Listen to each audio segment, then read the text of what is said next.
Essentially, when I was a kid, I was wondering kind of what's the meaning of life? Like, why are we here? What's it all about? And I came to the conclusion that what really matters is trying to understand the right questions to ask. And the more that we can increase the scope and scale of human consciousness, the better we are able to ask these questions. And so I think that there's certain things that are necessary to ensure that the future is good.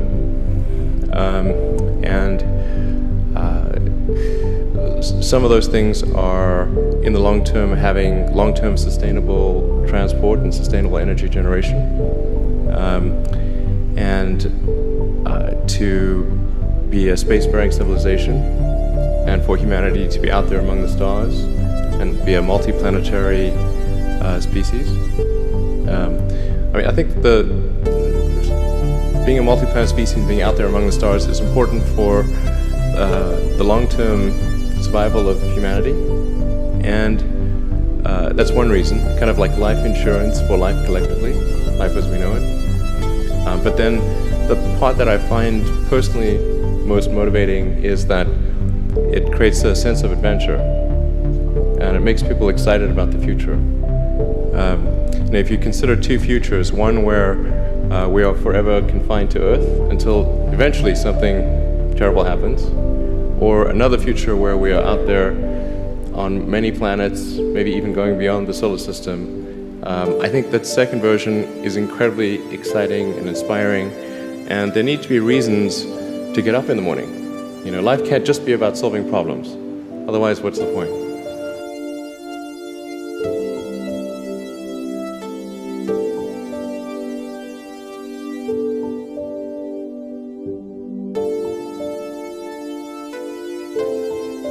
But now you can see a video game that's photorealistic, almost photorealistic, and millions of people playing simultaneously.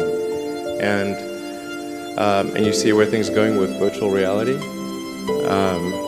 and augmented reality. And if you extrapolate that out into the future with any rate of progress at all, like even 0.1% or something like that a year, then eventually those games will be indistinguishable from reality.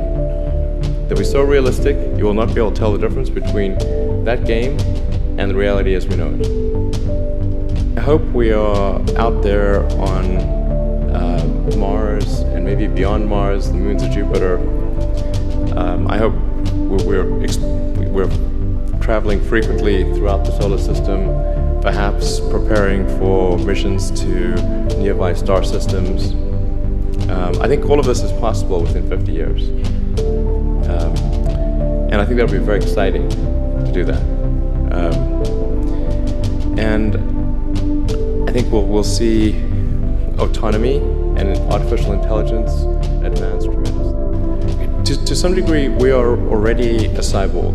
The digital tools that you have, your phone, your computer, the applications that you have, like the fact that, as I was mentioning earlier, you can ask a question and instantly get an answer from Google or from other things.